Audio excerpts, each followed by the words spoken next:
You know, it's funny as I sit back and think about this game, being this kind of culminative point almost for Atlus, where they step away from their traditional style of Persona and Shin Megami Tensei into a new fantasy world, almost like being the characters in the game, in a sense, stepping into a brand new world for the world that they live in, the fantasy that they live in.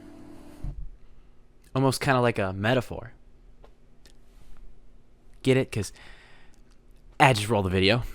I've been thinking for a while how I wanted to kind of tackle reviewing Metaphor, because I'm a huge fan of Atlus RPGs, and I'm not a huge fan of being like a quote let's play channel or doing these long streams that I don't think a lot of people have time to show up for, or I don't think I really have the audience for yet.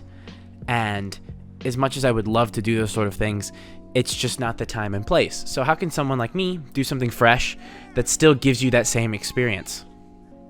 This. Periodic reviews, in progress reviews, where I give you my unfiltered opinions on the game. So, warning, I will be talking about Metaphor up to you unlocking the 4th party member and the 2nd major dungeon of the story. I will be talking about tons of stuff throughout that, showing examples of gameplay, and I will be absolutely open with spoilers about it. So, if you haven't made it that far yet in Metaphor, stop watching now, because the game's great, and I have nothing but great things to say about it so far. So let's just jump right on into it. To say Metaphor has big shoes to fill would be an understatement, not just in the sense that the fantasy JRPG genre is very definitive within the gaming world, but also Atlus themselves, from Persona 5 to, odd games like Catherine to, Shin Megami Tensei redefining how people look at a turn-based JRPG back in the 90s even. I think, Metaphor trying to be this fresh thing wasn't just a decision Atlus made because they wanted to try something new, although I do think that was it. It was that they wanted to try and step forward without risking, the brands or the ideals of these other franchises that people loved in a new and interesting way. Sort of testing the waters almost, if that makes sense. And I think that they've absolutely struck gold.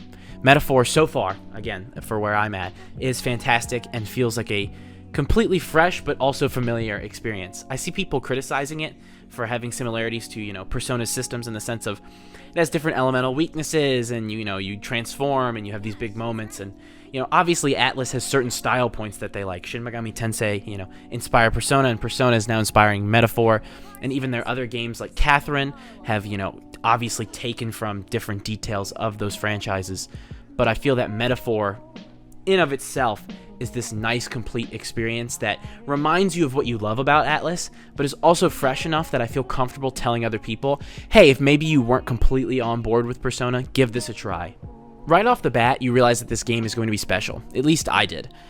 A lot of what I loved about Persona 5 was how it wasn't afraid to shy away from topics that maybe weren't covered in JRPGs frequently, and Metaphor is absolutely not afraid to completely dive into hardcore, frankly just dark topics, along with trying to balance them out in the traditional way that they would in like a Persona title, for example. I mean, in the opening 5 minutes, a person who is of elven descent is made fun of in the carriage, who eventually becomes your party member, that elf, which is funny. But, when you first meet, forget her name. This is embarrassing. When you first meet Hulkenberg, she's called Knife Ears for being an elf, and that sort of starts this whole theming of racism that is throughout the game, and also just like class society, and kind of, I guess you could say, the ideas that are present in old tales, even like Robin Hood, for example, that are now put full front in a JRPG sense. And you are playing as an Elda, who is the bottom rung. You are the worst. I mean, people treat you like absolute garbage in this game. I mean, there's a sequence where you're running along and this kid is like beating up another kid who's of a different race than him. And you're telling them to like stop, and they're like, why should I? My mom says I don't have to because they're beneath me. And then they literally look at you and are like, you better get lost or you're gonna get lynched. And it's like, holy moly, dude, this game is not pulling any punches. And I think that's absolutely what makes it feel so fresh. A lot of games these days, I don't want to say are too formulaic, because so many people say that, and I don't think there's anything wrong with games adhering to a certain formula. Obviously Metaphor does that in Atlus's style, but I do think it's nice to have a game kind of step out and not be afraid to talk about things that, maybe aren't always present in a game, but also in a sense of no matter how you feel about given issues, the game doesn't try to push you in one way or another. it tries to give you some freedom with how you decide how you feel about different things. I mean, obviously there's stuff, like I said, with the lynching comments that they make to you as an Elda. That's obviously objectively bad, but some of its other political themes and stuff, it tries to show lots of different perspectives, especially, as I'll get to in a minute, when you get to the tournament for becoming king after the first major dungeon. That becomes even more evident. But it's just nice to see a game just actually stand on a theme and idea and push forward with it. It's really fresh, because I feel like the first time we saw that in a while, where a game was willing to jump into this sense of fantasy freedom and not be afraid to, give you lots of choices, but also tell you the story, was Baldur's Gate. And while Metaphor absolutely does not give you that much freedom, and probably even, in my opinion, gives you less freedom than a Persona title, I do find myself obsessed with the fact that Metaphor wasn't afraid to step out, despite current climate in the world, and stand and say, no, this is the story we're going to tell, this is how we feel about this, and if that's what you want, then enjoy it. And for me, that just gives me tons of content that I love, because I was already a fan of their storytelling and their style. But that's enough of me talking in general about the story. I'd love to talk about some specifics. I saw reviewers say that Metaphor's cast was the best JRPG cast since FF7, which is quite the statement. Now, I would say that the best cast since FF7 was the Phantom Thieves, but having played Metaphor, I can so far see the beginnings of what could make up to be a fantastic team to go through the game with. Again, I'm only up to the second dungeon when you unlock that, the main story ones, that is. There's obviously side ones. But I find myself particularly excited to see how all these characters come together and go through their story. So far, we've got a nice smorgasbord of types. We have Stroll, who I absolutely love, who is your traditional, from a noble family and wants to help people, and, your traditional fantasy hero, dethroned noble who, wants to regain his honor and honor his family and, help the helpless in a way. You then, on the flip side, have Hulkenberg, who's a disgraced knight who could not protect the prince and wants to do everything she can, now that she knows the prince is still alive, to go and save him. And then, of course, we have Heismay, who is a Ujif, I believe is how you say it, Ujif former knight as well, who is part of the Shadow Guard, working in secret. And he's kind of like a half-bat person, and I really love his character. He's very emotional, and obviously, him talking about his motivations for why he ran away from the knighthood and why he's been on the run, and how being on the run doesn't allow him to mourn his son who was murdered. I mean, some of that is just so heavy and very emotional, but also in a really good way, because it puts a lot in perspective for the story. And then you also have Nuris, who is, I feel like I'm saying his name wrong, but Nuris, who is your gauntlet runner driver, and I absolutely love his kind of like quirky engineer sort of energy he gives off. Reminds me of Sid from FF7, but in a more eccentric way, I guess would be fair to say. But I haven't seen too much of Nuris that really, draws me out to feel he's as fresh as the other members of the cast. But I don't think he needs to be either. There can be cast members who fall into their, particular JRPG stereotype, if you will. But I do think so far that they all play together really well. And what's nice about each of their characters is the different emotional beats they've gone through and the different struggles they've gone through, I find elevate the story and elevate your motivation to take on Luis. And I feel like that's what really makes a good ensemble cast. For example, when you play through FF7, I'm going to keep using that as an example because it's an easy one to compare this to in this sense. What's so great about that cast is not just their banter and the fact that you really have such a diverse array of personalities and, individual stories, but it's that each of their stories do have one thing in common. They have all been hurt in one way or another by Sephiroth, and that motivates you to take on Sephiroth. And that's what I love so much about FF7, and it's what I'm starting to love about Metaphor.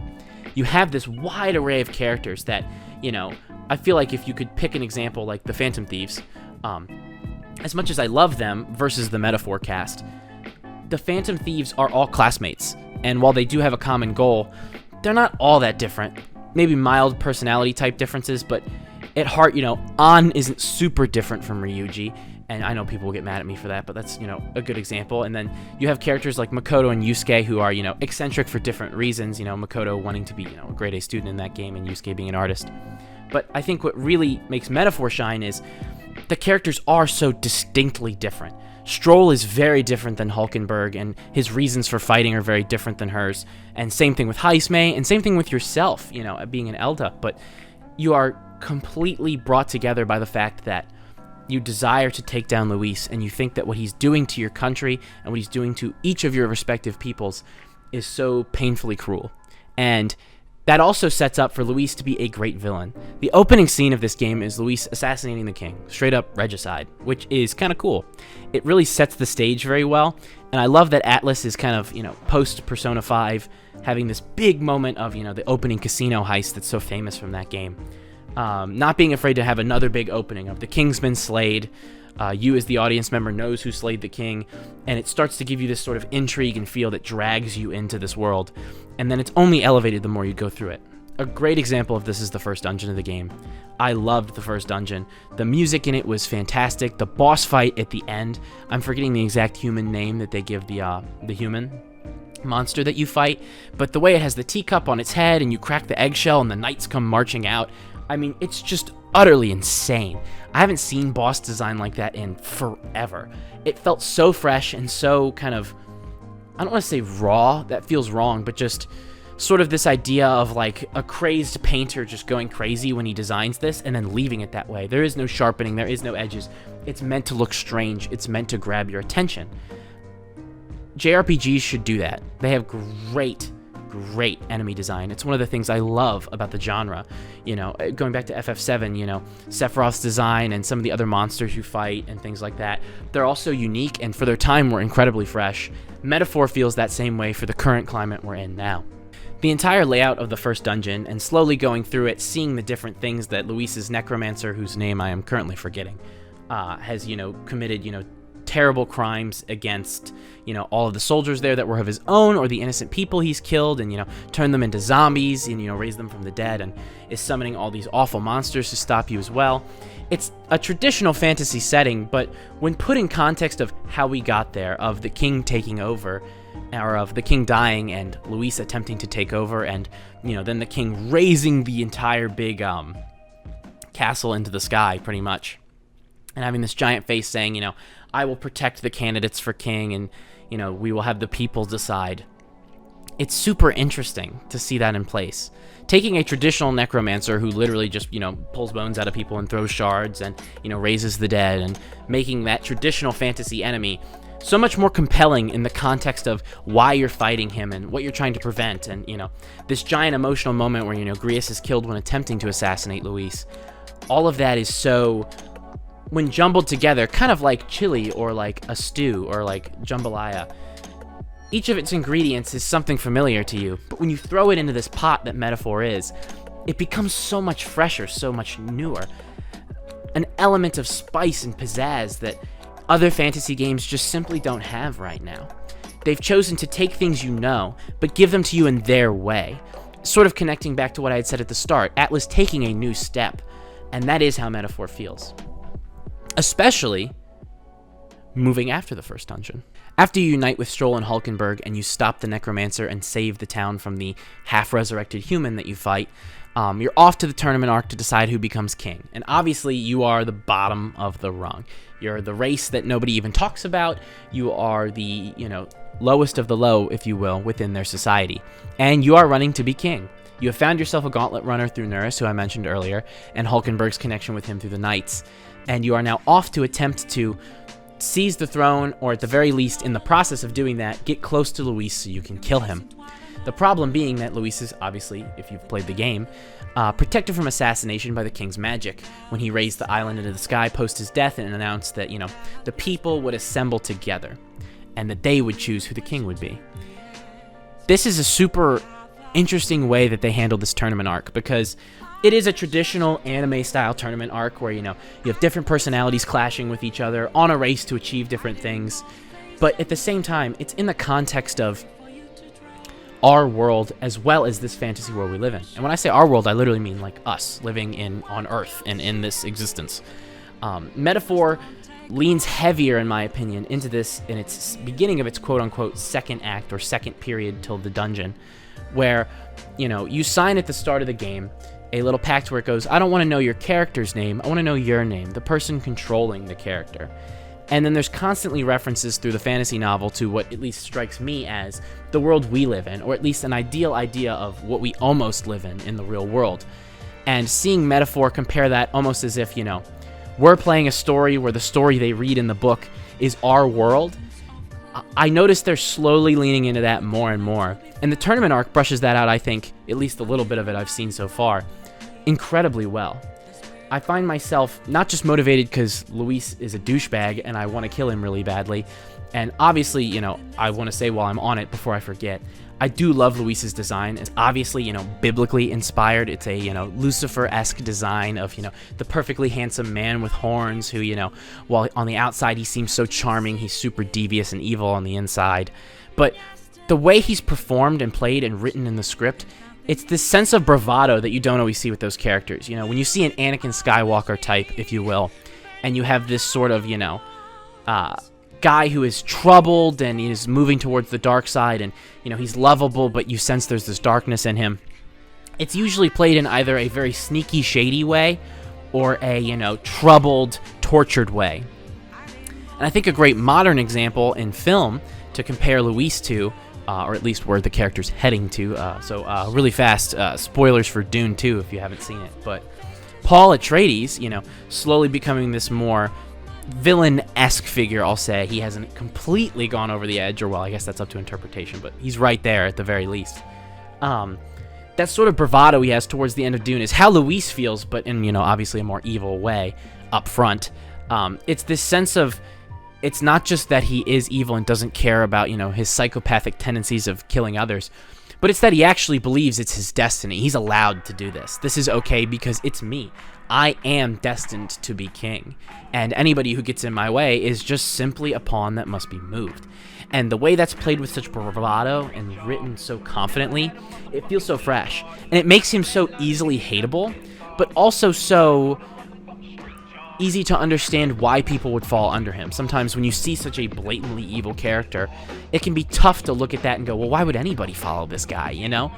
They do a good job of balancing those two, and it makes him easy to chase after and easy to see as this big end goal of, I have to kill this guy. This guy is awful. So mix all of that up in a pot and serve it on out, and you get what Metaphor is currently dishing out to me.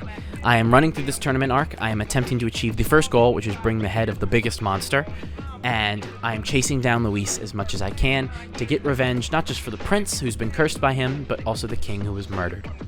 It is a super interesting story so far, and I'm sure there's little things I've missed here and there, so please leave in the comments below the little things that I've missed out on, because I really do like this idea of a series where I review this game periodically, and I find myself super excited to do it with everyone. And I'm sure that, you know, as I figure out how to make this series happen and make these videos really good and eventually culminate in a big expansive review of the entire game, I would love feedback from everyone who's like, hey, maybe try and do this, or talk more about, you know, character backgrounds, or, you know, maybe a little less of a conversational rambling style and a more scripted format. I don't know. Whatever you guys want to see, tell me, because I'd love to do this with more games in the future, and I really think it could be a cool series to go into. So please give me feedback so that I can shape more of these sort of ideas around this. And yeah, I'm excited to share the next episode with you guys as soon as I can. Take care, everyone. Subscribe if you haven't. Share, like the video, hit the bell. All those things help so much, especially for a channel my size. And yeah, stay fresh, have a nice cup of coffee, play Metaphor, play good games if Metaphor isn't your style, consume good movies, listen to good music, and enjoy life to the fullest. Catch you all in the next video. So much love. Take care, everyone. Peace.